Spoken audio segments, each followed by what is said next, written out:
Assalamualaikum warahmatullahi wabarakatuh. Baiklah, kita mulai perkuliahan kita hari ini. Pada pertemuan 8 ini kita akan membahas tentang karya tulis ilmiah. Nah, jadi apa itu karya tulis ilmiah? Dapat dilihat di slide ini bahwa karya tulis ilmiah adalah suatu tulisan yang membahas suatu permasalahan. Pembahasan itu dilakukan berdasarkan penyelidikan, pengamatan, pengumpulan data yang diperoleh melalui suatu penelitian. Nah, jadi kalau kita mau menulis karya tulis ilmiah itu, datanya itu harus real ya. Jadi, kita harus melakukan pengamatan dulu, kemudian baru, membuat karya tulis ilmiah. Nah, kemudian karya tulis ilmiah melalui penelitian ini menggunakan metode ilmiah yang sistematis untuk memperoleh jawaban secara ilmiah terhadap permasalahan yang diteliti. Nah, untuk penulisan karya tulis ilmiah sendiri itu juga menggunakan metode ilmiah ya, jadi tidak asal-asalan saja. Ada metode-metode yang digunakan, misalnya metode deskriptif, atau kalau kita di informatika itu menggunakan algoritma-algoritma gitu. Nah, kemudian untuk memperjelas jawaban ilmiah berdasarkan penelitian, penulisan karya ilmiah hanya dapat dilakukan sesudah timbul suatu masalah yang kemudian dibahas melalui penelitian dan kesimpulan dari penelitian tersebut. Nah, jadi harus ada permasalahan dulu nih, permasalahan apa yang akan kita bahas di penelitian kita atau di karya tulis kita gitu.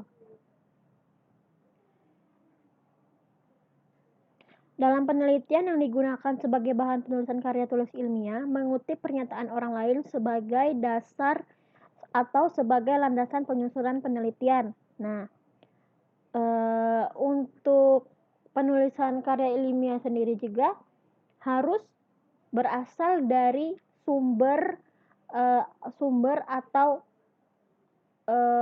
kutipan dari orang lain. Nah, misalnya untuk sumber-sumber dari jurnal atau sumber dari buku. Jadi, ada sumbernya gitu ya, atau mungkin bisa juga kepada, narasumber gitu. Jadi ada sumbernya, jadi tidak asal-asalan saja. Kita juga bisa mengutip nanti di pertemuan ke-9 atau 10 kita akan belajar tentang cara pengutipan. Nah, kemudian pernyataan ilmiah ini digunakan untuk bermacam-macam tujuan sesuai dengan bentuk argumentasi yang diajukan. Pernyataan tersebut dapat digunakan sebagai definisi dalam menjelaskan suatu konsep atau dapat digunakan sebagai premis dalam pengambilan kesimpulan pada suatu masalah. Kutipan yang digunakan dalam karya tulis ilmiah ada dua jenis. Ada kutipan langsung, merupakan pernyataan yang kita tulis dalam karya tulis ilmiah, susunan kalimat aslinya tanpa mengalami perubahan sedikit pun. Nah, ini maksudnya kalau untuk kutipan langsung ini, jadi kita langsung mengutip dari sumbernya. Misalnya kalau dari bukunya itu kita langsung mengutip yang ada pada buku tanpa merubah sedikit pun dengan mencantumkan penulisnya gitu. Kemudian untuk kutipan tak langsung merupakan kutipan pendapat atau pernyataan orang lain dengan melakukan perubahan kalimat yang dikutip disesuaikan dengan bahasa penulis itu sendiri. Nah, ini kalau untuk yang tak langsung ini, jadi kita melakukan parafrase atau kita mengambil inti dari sumber yang ingin kita kutip, kemudian kita menjelaskannya, menuangkannya menggunakan bahasa kita sendiri. Kemudian pernyataan ilmiah yang harus kita gunakan dalam tulisan harus mencakup beberapa hal, yaitu ada satu, harus dapat kita identifikasikan orang yang membuat pernyataan tersebut. Nah, jelas ya, jadi sumbernya harus jelas. Kemudian yang kedua, harus dapat kita identifikasikan media komunikasi ilmiah di mana pernyataan disampaikan, apakah dalam makalah, buku, seminar, lokakarya, dan sebagainya. Kemudian yang ketiga, harus dapat diidentifikasikan lembaga yang menerbitkan publikasi ilmiah tersebut beserta tempat domisili dan waktu penerbitan itu dilakukan. Sekiranya publikasi ilmiah tersebut tidak diterbitkan, maka harus disebutkan tempat, waktu, dan lembaga yang melakukan kegiatan tersebut.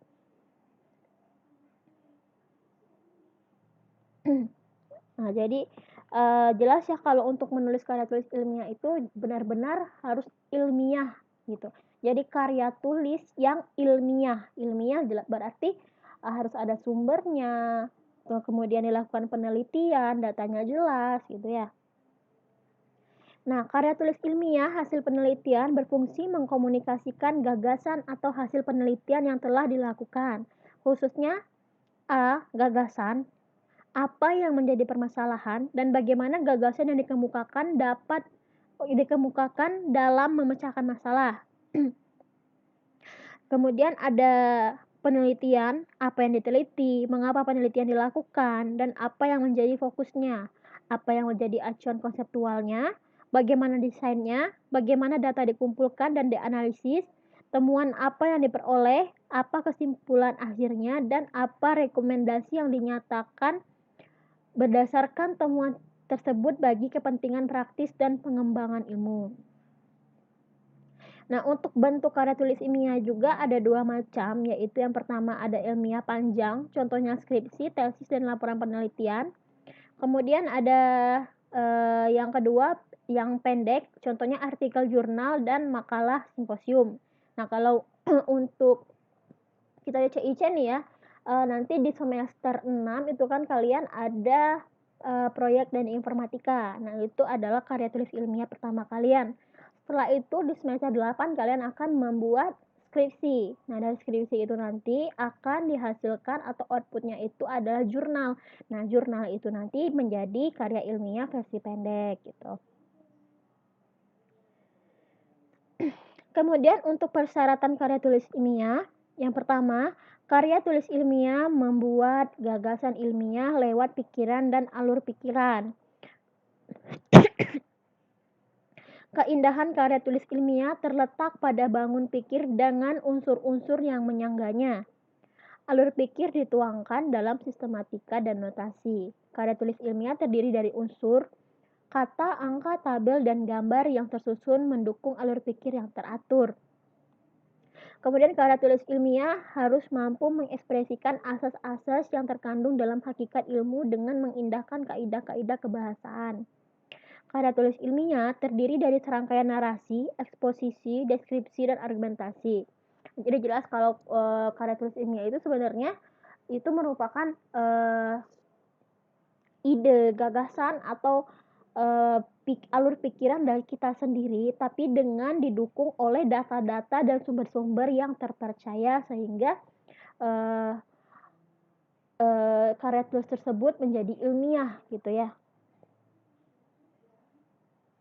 Nah, selain persyaratan yang ini tadi, karya tulis ilmiah juga memiliki persyaratan khusus. Yang pertama, harus menyajikan fakta objektif secara sistematis atau menyajikan aplikasi hukum alam pada situasi spesifik.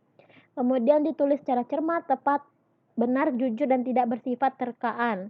Dalam pengertian jujur terkandung sikap etik penulis ilmiah, yakni mencantumkan rujukan dan kutipan yang jelas. Nah, jadi kalau kita mau menulis karya tulis ilmiah itu kita itu benar-benar harus mencantumkan rujukan jika kita mengutip dari orang lain. Kalau tidak itu merupakan tindakan plagiat plagiat tindakan plagiat. Kemudian karya tulis ilmiah disusun secara sistematis, setiap langkah direncanakan secara terkendali, konseptual, dan prosedural. Kemudian yang keempat, karya tulis ilmiah menyajikan rangkaian sebab akibat dengan pemahaman dan alasan yang indusif yang mendorong pembaca untuk menarik kesimpulan. Kemudian yang kelima, karya tulis ilmiah mengandung pandangan yang disertai dukungan dan pembuktian berdasarkan suatu hipotesis. Dan terakhir, karya tulis ilmiah hanya mengandung kebenaran faktual sehingga tidak akan memancing pertanyaan yang bernada keraguan.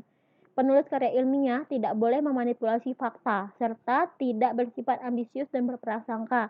Penyajian tidak boleh bersifat emotif. Untuk metode penelitian yang digunakan untuk mengungkapkan pemecahan masalah memiliki pengertian sebagai berikut. Yang pertama, penelitian adalah usaha yang sistematis dan terorganisir untuk menyelidiki masalah spesifik yang memerlukan pemecahan. Yang kedua, cara ilmiah yang digunakan untuk mendapatkan data dengan tujuan tertentu. Kemudian cara ilmiah dilandasi oleh metode rasional dan metode empiris serta metode kesisteman. Yang keempat, penelitian meliputi proses pemeriksaan, penyelidikan, pengujian, dan eksperimen yang harus dilakukan secara sistematik, tekun, kritis, dan objektif, dan logis.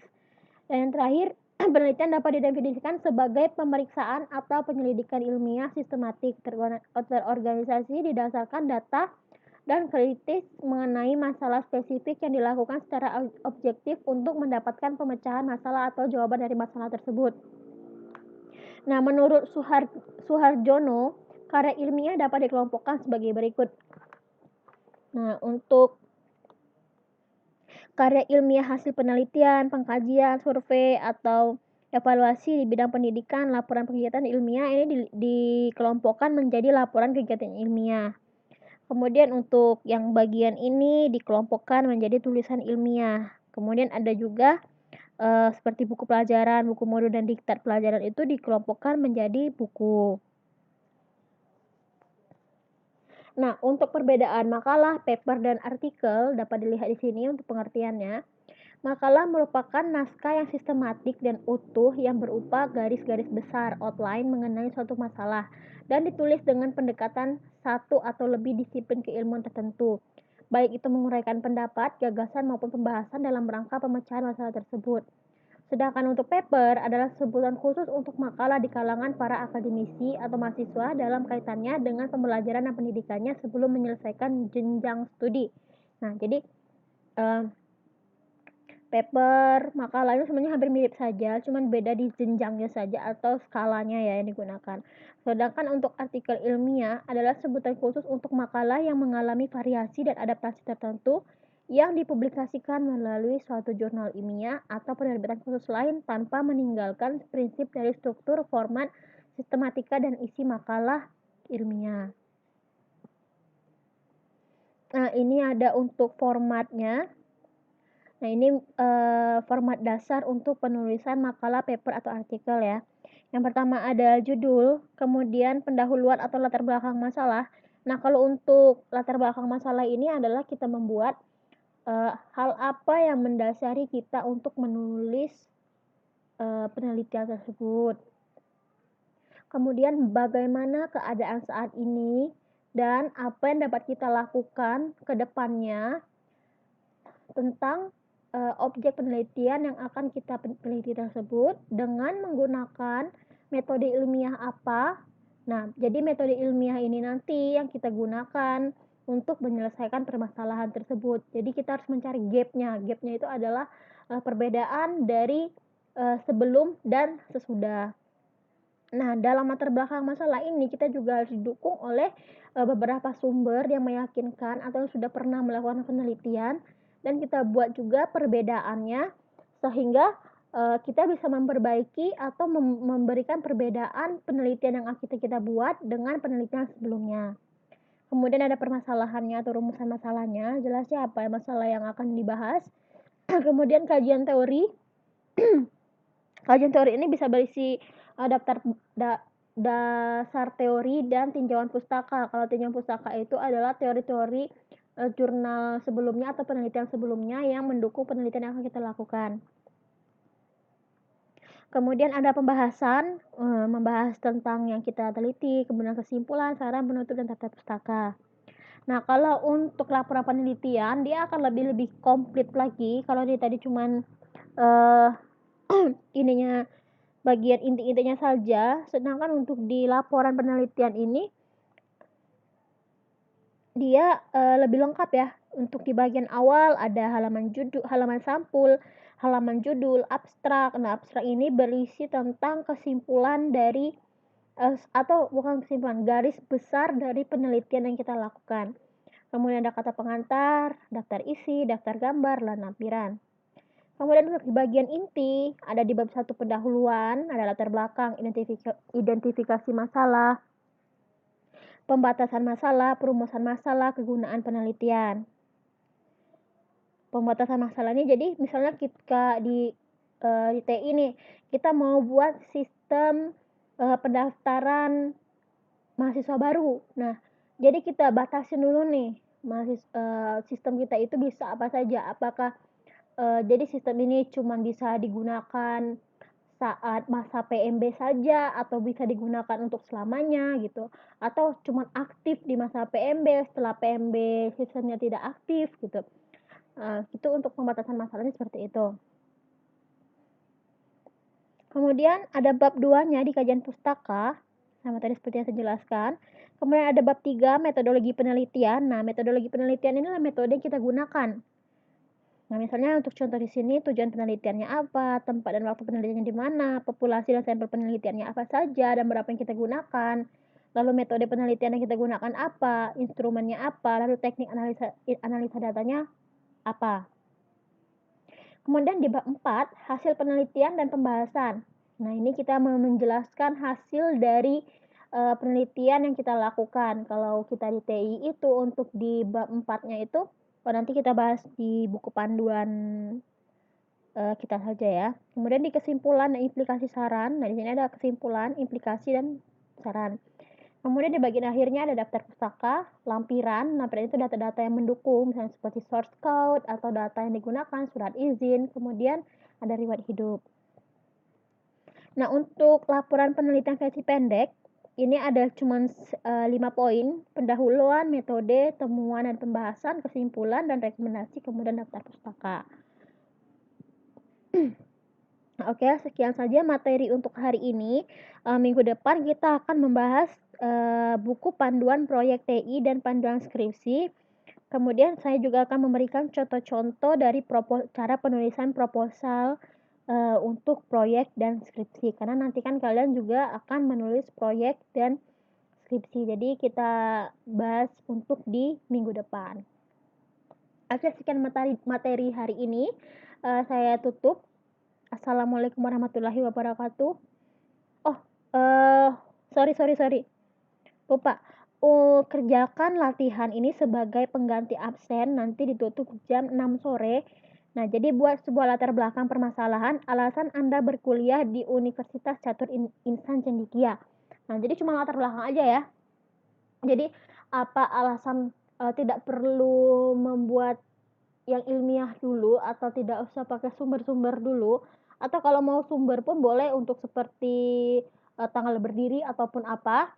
Tapi di sini saya mau kalian membuat alasan, latar belakang permasalahan.